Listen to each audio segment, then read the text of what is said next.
ईदा फारूकी साहबा, thank you so much for being on the programme.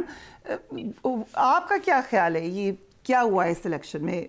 ऐसे ही हुआ है जैसे माजी में होता रहा है या कुछ फ़र्क है?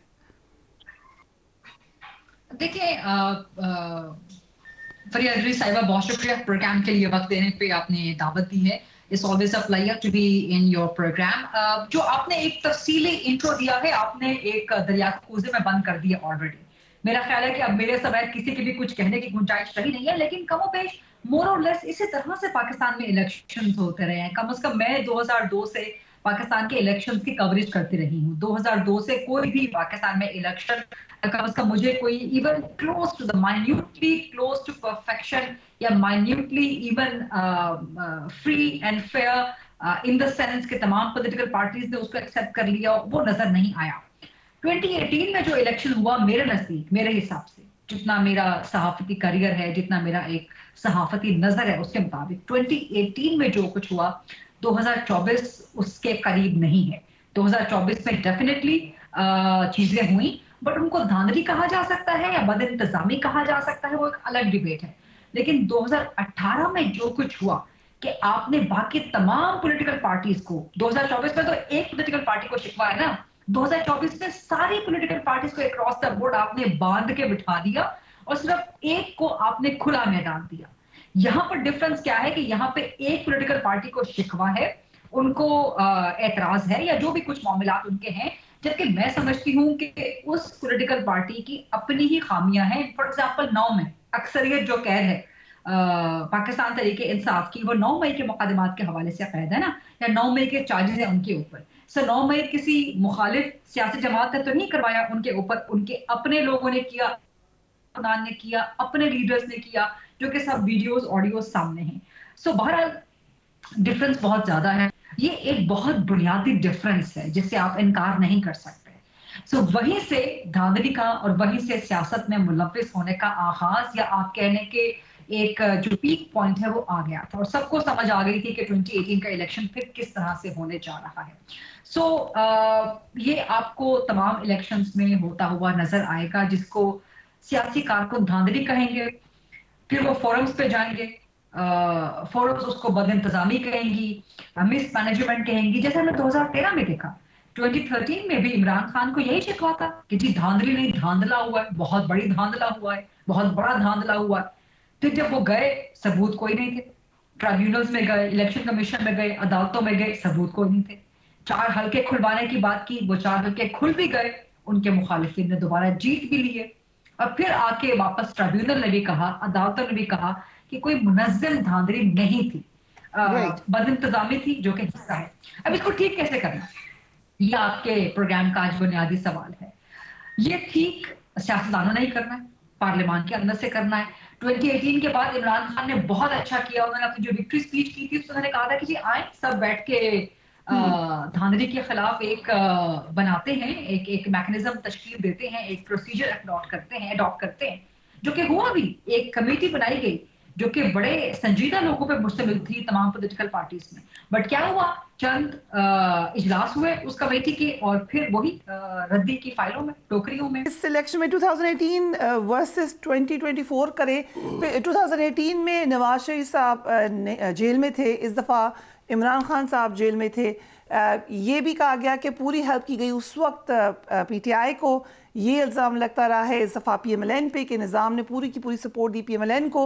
और ख़ास तौर पे इस इलेक्शन से पहले एक रिवर्स प्रोसीजर की बार बार बात हुई, ये कहा गया रिवर्स गियर लगाया गया है तमाम गलतियों को। और हमने देखा कि नवाज शरीफ साहब वापस आए, वो मुकदमात से बरी हुए, उनके लिए काफ़ी ज़्यादा आसानियाँ नज़र आई। मगर उसके बावजूद जो एक सरप्राइज रिजल्ट निकला, बहुत सारे लोगों का ये ख्याल था कि वो प्राइम मिनिस्टर बनने जा रहे हैं, लेकिन वो प्राइम मिनिस्टर नहीं बन सके। सो गईदा फारूकी, इस इलेक्शन में आप नवाज शरीफ साहब की सियासत को कहाँ देखती हैं अभी इस इलेक्शन के तनाजुर में और मुस्तकबिल में? नवाज शरीफ ने कहा तो यही जा रहा है कि कुर्बानी दी है, अपनी साहबजादी के लिए कुर्बानी दी है, लेकिन मैं समझती हूँ कि उनका कम बैक हो सकता है मुमकिन तौर पे इसी टेन्योर के अंदर या इस टेन्योर के बाद भी। लेकिन अगर नवाज शरीफ पार्लियामानी सियासत में तो इन रहेंगे, लेकिन वो वज़ीर आज़म प्रीमियरशिप वाली सियासत से बाहर भी रहेंगे, तो मेरा ख्याल है कि वो शायद वो खुद अपने आप को भी उसी रोल में फिलहाल इमेजिन कर रहे हैं, जैसे भारत में सोनिया गांधी बाहर बैठ के जो है चलाती रही कांग्रेस को, अभी भी चला रही हैं, और मनमोहन सिंह जो है वो वजीर आजम थे, और जो भी डायरेक्शन होती थी वो सोनिया गांधी की होती थी।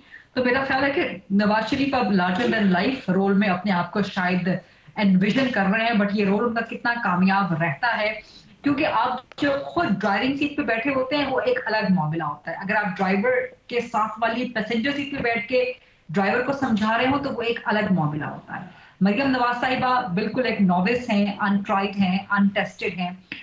वो किस तरह से ब्यूरोक्रेसी, क्योंकि पंजाब में ब्यूरोक्रेसी को अपने साथ चलाना ये सबसे बड़ा एक फन है, सबसे बड़ा एक आर्ट है, और सबसे डिफिकल्ट टास्क भी है। सो ब्यूरोक्रेसी को किस तरह से अपने साथ चला पाएंगी।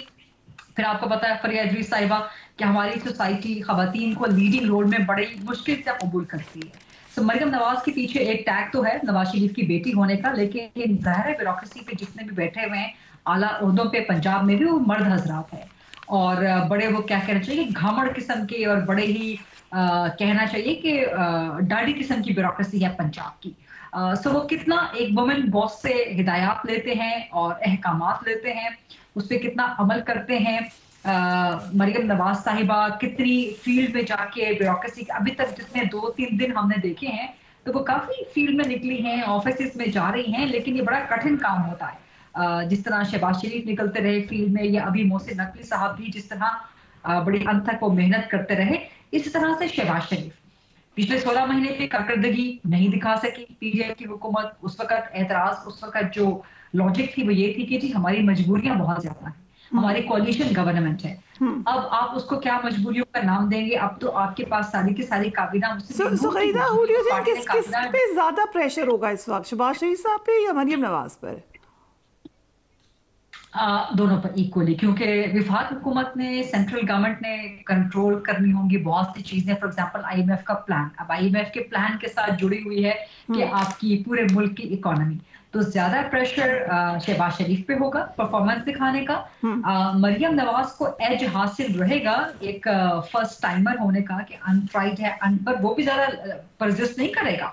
मरियम नवाज को वो 100 डेज का एक मार्जिन दिया जा सकता है, लेकिन उसके बाद कितने हद तक, उस्मान गुजार को भी दिया गया था ना, फर्स्ट टाइमर थे, अनट्राइड थे, अनटेस्टेड थे, इमरान खान की चॉइस थी, इमरान खान को पहली बार विफाक में हुकूमत मिली थी, सबको दिया गया था एक ग्रेस पीरियड, बट उसके बाद सबकी एक रुथलेस अकाउंटेबिलिटी स्टार्ट हो गई थी। तो वो मरियम नवाज की भी होगी, बट ज्यादा प्रेशर आई थिंक शहबाज शरीफ पे होगा। तो नवाज शरीफ किस तरह ड्राइवर के साथ वाली सीट पे बैठ के अपने भाई को भी चला सकते हैं, अपनी बेटी को भी चला सकते हैं, ये बड़ा इंपॉर्टेंट एक जो है वो सवाल होगा। और जिस तरह नून लीग में दिखाया कुछ और बेचा कुछ और, इश्तेहारात चलाए नवाज शरीफ के वज़ीर आज़म के, लेकिन वज़ीर आज़म कोई और बना दिया। इसी तरह से वो दिखाएंगे भी कारकर्दगी का नारा, लगवाएंगे भी कारकर्दगी का नारा, लेकिन अवाम तक पहुंचाएंगे क्या? ऐसा ना हो कि यहाँ पर भी वो दराज वाली जो है सूरत हाल, ऑर्डर कुछ और करे निकल कुछ और है।